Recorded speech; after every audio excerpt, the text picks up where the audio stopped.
Es un placer para mí estar acá y poder dar esta presentación. Vamos a hablar durante 30 minutitos, intentar hablar un poquito sobre las amenazas avanzadas, ¿no? Y qué ha ido cambiando realmente en nuestro entorno, en el entorno de la tecnología y de la información, con respecto a las amenazas de seguridad. Las amenazas no son nuevas para nosotros, ¿cierto?, en la tecnología y la información. Podemos ir desde el tiempo, no sé, los años 60 o 70 que usábamos tarjetas perforadas, hasta ahora y siempre hemos tenido amenazas. En ese entonces quizás las amenazas más grandes que nosotros teníamos desde el punto de vista de seguridad de la información estaban más relacionados con lo que era la seguridad física, ¿cierto? Era simplemente que alguien no pueda meterse en el centro de cómputos ahí con una tarjeta perforada, cambiarme el orden o lo que fuera. Eso obviamente ha ido cambiando como ha ido evolucionando la tecnología, ¿verdad? Y hemos, digamos, incorporado a esa seguridad física hoy un montón de medidas más orientadas hacia la seguridad lógica. Ahora, ¿qué es esto de las amenazas avanzadas? ¿Cómo cambia del panorama que teníamos quizás hasta hace unos 2 o 3 años atrás? Hay algunas características que nosotros tenemos, que presenciamos hoy en día, que hacen a las amenazas de seguridad un poquito diferentes, ¿no?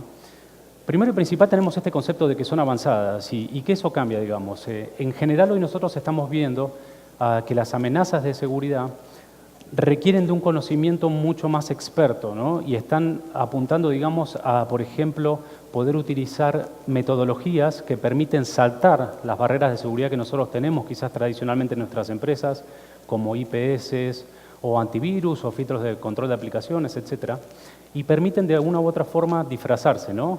Con metodologías como crypters o encodings y ese tipo de cosas.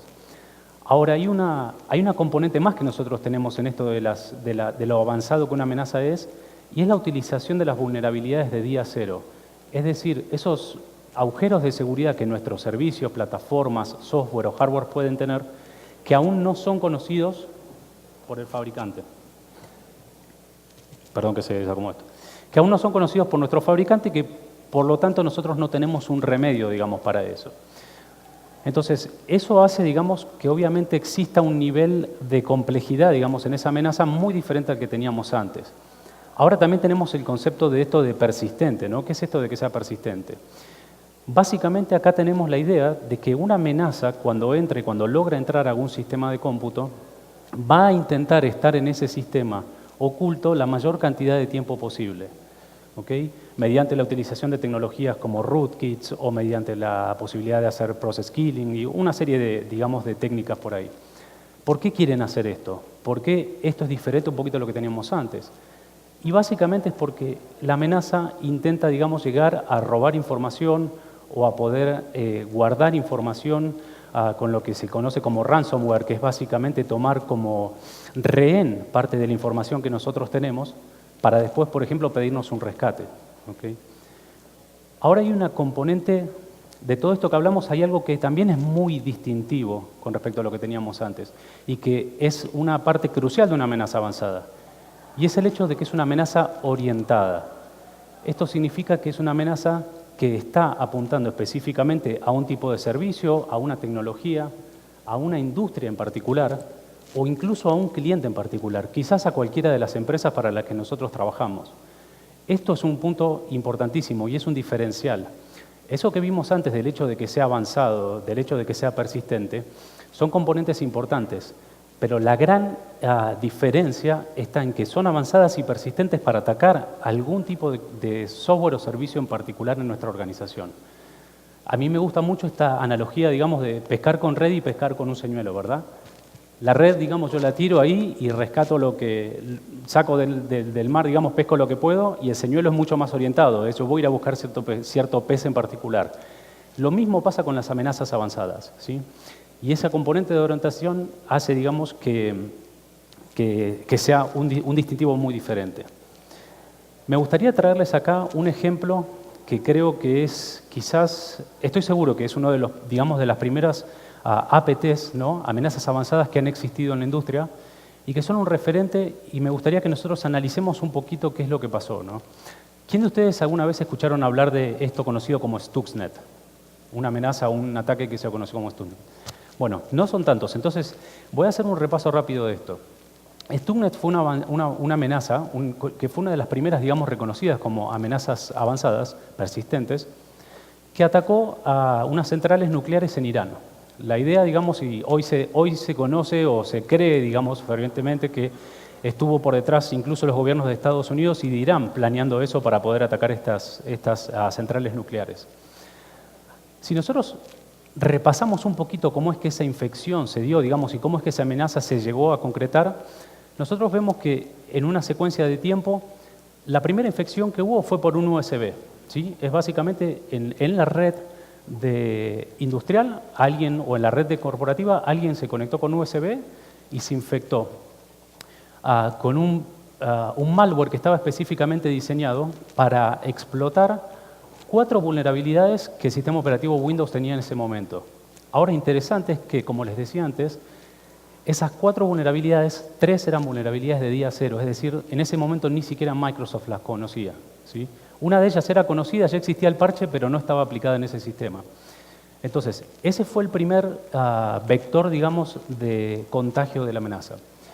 Lo que hacía ese malware una vez puesto ya, digamos, dentro de la red, empezaba mediante comunicación P2P a buscar lo que se conoce como la supervisora en las redes industriales, ¿sí? La máquina que básicamente controla a los PLCs o los RTUs, que son los dispositivos que controlan al final del día, digamos, toman información y controlan apertura de compuertas, sensores, ese tipo de cosas.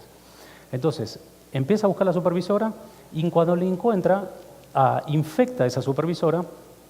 Como tercer paso, hace una comunicación con lo que se conoce el Command and Control, es decir, ese malware, digamos, se comunica con su centro de control, actualiza sus binarios y por último ya sí empieza a enviar comunicaciones y comandos a estas PLC, ¿no? Que le decías que básicamente hacían las órdenes hacia las centrales. Entonces, este es un proceso que con nosotros lo vemos acá en 4 o 5 pasos, realmente tomó mucho tiempo. Esa infección, desde el día que se originó hacia el día que se hizo el ataque realmente, se dice que llegó a pasar hasta más de un año ahí. Entonces, ahí está el concepto de persistente muy presente, ¿verdad? Noten, sin embargo, digamos acá una cosa muy importante, y es que durante todo este proceso podría haber habido muchas barreras de seguridad, pasando por antivirus, IPS, control de aplicaciones, firewalls, etcétera, que en algún punto podrían haber cortado esta cadena, ¿okay? Y eso es algo que quiero que nosotros recordemos porque me parece que, digamos, es importante y yo lo voy a traer después hacia el final de la presentación. Entonces, este es un caso de una amenaza avanzada muy relevante que tuvo obviamente un impacto muy, muy fuerte. Como estos mismos hemos tenido varios en la industria. Me gustaría entonces que tomemos esto, pongamos en pausa y vayamos un poquito al concepto del riesgo, ¿no? Y revisar cómo estas amenazas avanzadas, digamos, cambian el riesgo que nosotros tenemos en nuestras organizaciones y en nuestros sistemas de cómputo. Hay muchas definiciones de riesgo. Estoy seguro que si acá le pregunto a alguno, todos van a tener alguna cosa diferente, pero más o menos hay un consenso que dice que el riesgo es una ecuación que se obtiene, digamos, de multiplicar 3 cosas, ¿no? Por un lado, las amenazas en sí, el impacto de que esas amenazas producen y la vulnerabilidad. ¿Qué son cada una de estas cosas? Las amenazas, obviamente, son todas las potenciales, digamos, problemas de seguridad que nosotros podemos tener y que existen. Y es algo que nosotros no podemos trabajar sobre eso. Nosotros no podemos hacer nada para que haya menos amenazas de seguridad en nuestras corporaciones, en el mundo en general, contra el sistemas, servicios y software. Es más, a medida que nuestros negocios van adquiriendo cada vez más tecnología, esas amenazas van creciendo mucho más, ¿sí? Porque nosotros cada vez estamos montando muchos más servicios y nuestro negocio está mucho más fuertemente montado sobre tecnología. Eso es algo que no podemos evitar. Ni siquiera los dueños de nuestras empresas tienen la opción de adquirir o no adquirir la tecnología, porque no adquirir la tecnología es casi que morirse, digamos, ¿no? Entonces, ese es un problema que tenemos ahí, las amenazas, y no hay mucho que nosotros podamos hacer. Como segunda componente tenemos el impacto, ¿sí?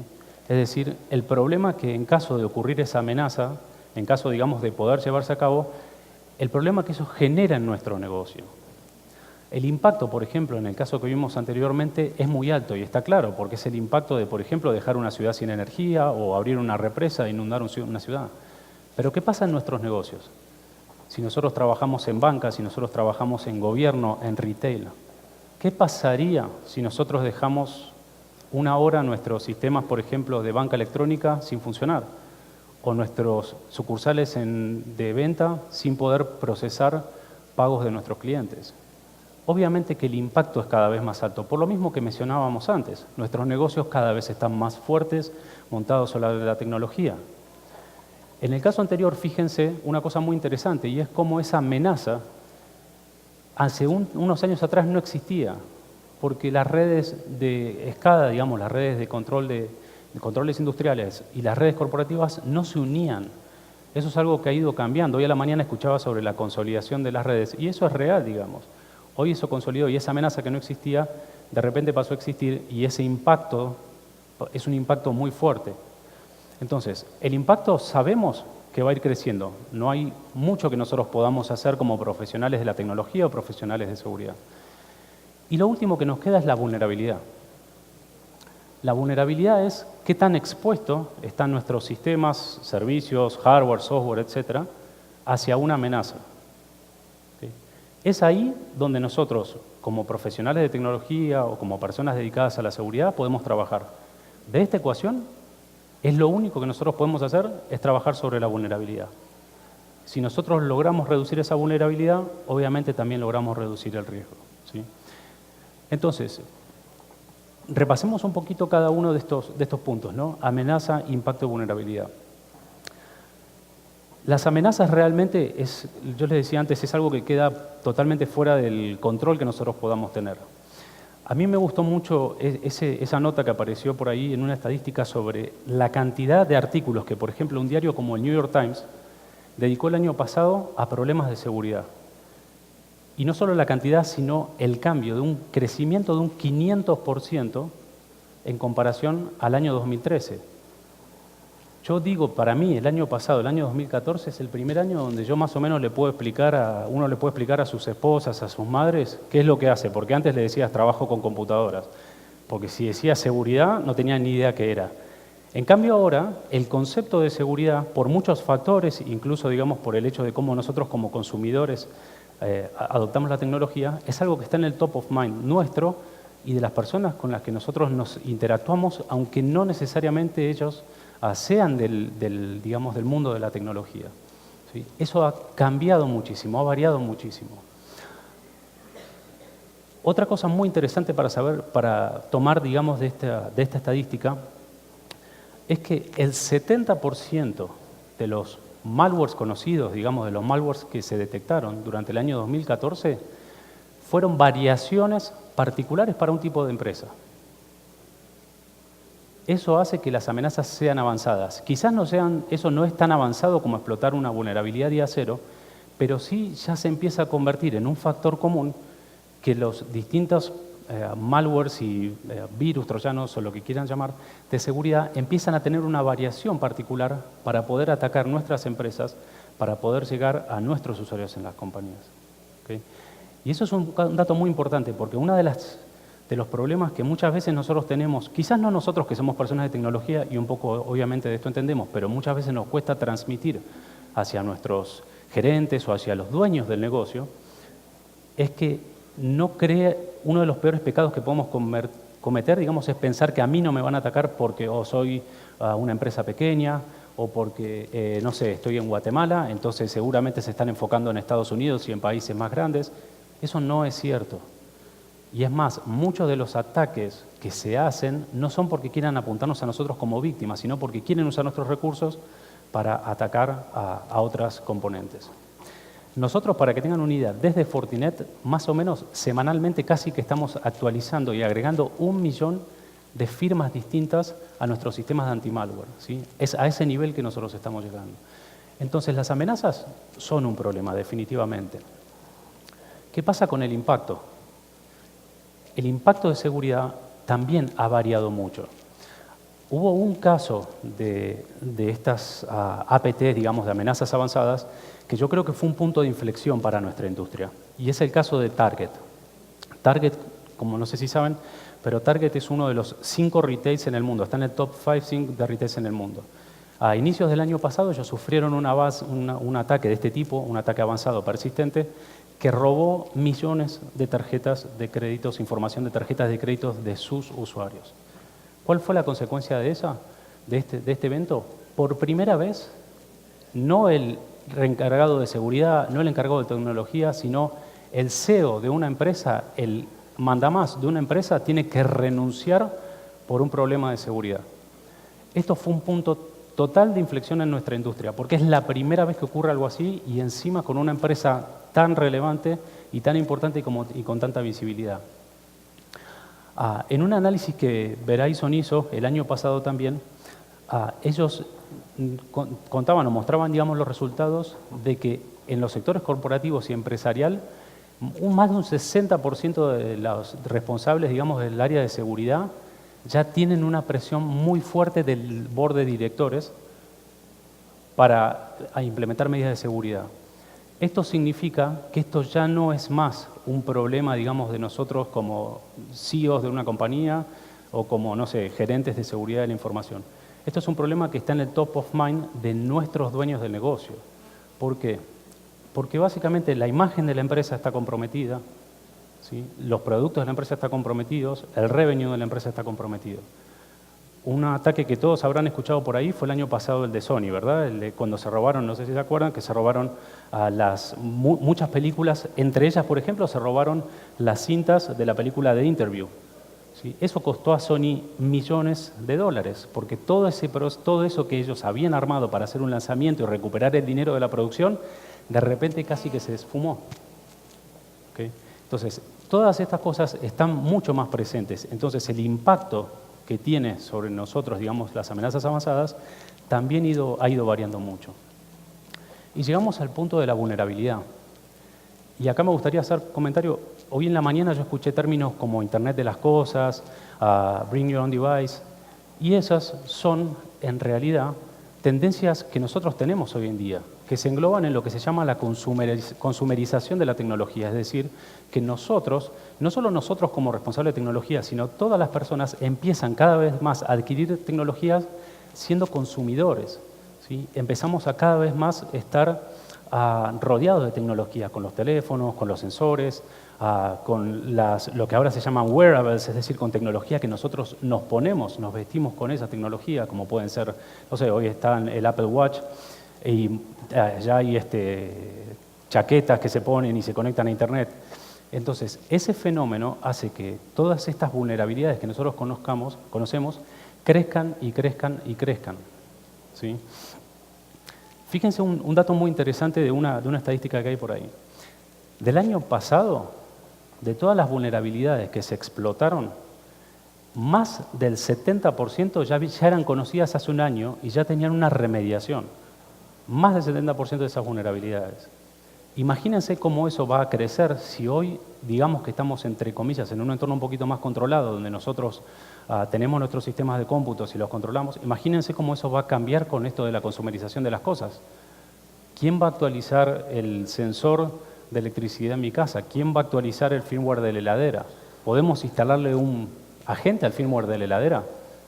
Y cuando cambia de versión y es igual al firmware del aire acondicionado, ya el concepto de instalar un agente empieza a cambiar un poquito, ¿no? Es bastante difícil seguir a la par, digamos, del desarrollo de la tecnología. ¿Okay? Entonces, este es un punto importante. Y de vuelta, digamos, es algo sobre lo que nosotros tenemos que trabajar. Ahora, planteado, digamos, el escenario en el que estamos, ¿qué es lo que nosotros podemos hacer como responsables de seguridad? Yo creo que el primer punto que nosotros tenemos que apuntar es a romper esa cadena, lo que se llama la cadena, digamos, de contagio y explotación, ¿no? Que veíamos antes.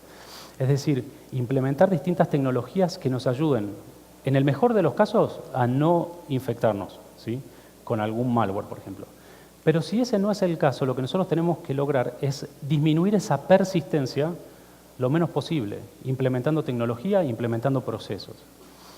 Como segundo paso es entender que la única forma de atacar la seguridad es con el concepto de security in depth, es decir, seguridad en profundidad. No existe una tecnología mágica, no existe un firewall mejor que solamente si lo implemento toda mi seguridad va a estar respaldada, o un antivirus, o un sandbox, o el nombre que se les ocurra, ¿sí? La única forma que nosotros tenemos de contrarrestar la seguridad es implementando múltiples capas que nos permitan ir rompiendo esa cadena, ¿okay? Y lo tercero es tener una visión lo que yo llamo, digamos, una visión holística, digamos. No entender la seguridad solamente como tecnología. Para mí entender la seguridad como tecnología es pensar que porque yo tengo airbags en mi auto no me voy a chocar. Eso no es así. La tecnología es una condición necesaria. Nosotros no podemos aplicar seguridad sin tecnología. Pero no tenemos que perder de vista que el componente más débil de la seguridad somos nosotros como personas. Son las gentes que trabajan en nuestras empresas, son las personas que llevan ese USB y lo conectan a nuestro laptop. Tenemos que hacer una inversión ahí y tenemos que nosotros implementar tecnología que nos permita al mismo tiempo, digamos, poder dedicarnos un poquito a eso. ¿Qué es lo que nosotros hacemos desde Fortinet? Desde Fortinet nosotros tenemos 3 pilares que son muy importantes a tener en cuenta para poder llevar esto a cabo. Por un lado, el tema de desempeño. Hay muchos proyectos de tecnología y de innovación tecnológica que se paran por seguridad. Es decir, la seguridad está siendo el deal stopper en esos proyectos. Probablemente nuestras empresas estén queriendo crecer con nueva tecnología y nosotros seamos el problema en la empresa. Me refiero a nosotros como responsables de seguridad que no habilitamos ese nuevo negocio. Eso es algo que nosotros tenemos que quitar y el desempeño y la performance es uno de los componentes que necesitamos sí o sí atacar, porque no podemos implementar seguridad si esa seguridad no es performante. Si la seguridad no es transparente en nuestras redes, entonces no sirve, porque no me permite seguir con mi negocio. El segundo punto es la seguridad en sí. Hacer todo este análisis de amenazas avanzadas, hacer todo lo que se llama la investigación, es importantísimo y es algo que requiere mucha inversión de tiempo y de desarrollo. Ustedes deben confiar en empresas que ya tengan personas que hacen, digamos, todo este análisis y nos ayudan con eso. No pueden dedicar en sus empresas seguramente tantos recursos para tener ingenieros de investigación y desarrollo, digamos, que descubran la última vulnerabilidad de día cero. Eso es algo que nosotros también nos podemos apoyar en Fortinet. Y por tercero, digamos, siendo Fortinet una compañía global, nosotros no vemos a la seguridad solamente como una única tecnología, ¿sí? Nosotros tenemos múltiples tecnologías que los pueden apoyar, de ir desde el endpoint de la seguridad hasta los datos, a seguridad de datos, redes, etc. Y obviamente nuestra presencia, digamos, global, ¿no? Nosotros tenemos personas en Guatemala, tenemos gente, digamos, en Guatemala propia de Fortinet, tenemos, por supuesto, una presencia muy fuerte en Latinoamérica y a nivel mundial. Entonces, creo que en esos 3 pilares nos apoyamos para poder ayudarlos, digamos, a que este tema de las amenazas avanzadas, reducir ese riesgo que veíamos antes lo más posible, atacando un poquito la parte de vulnerabilidades.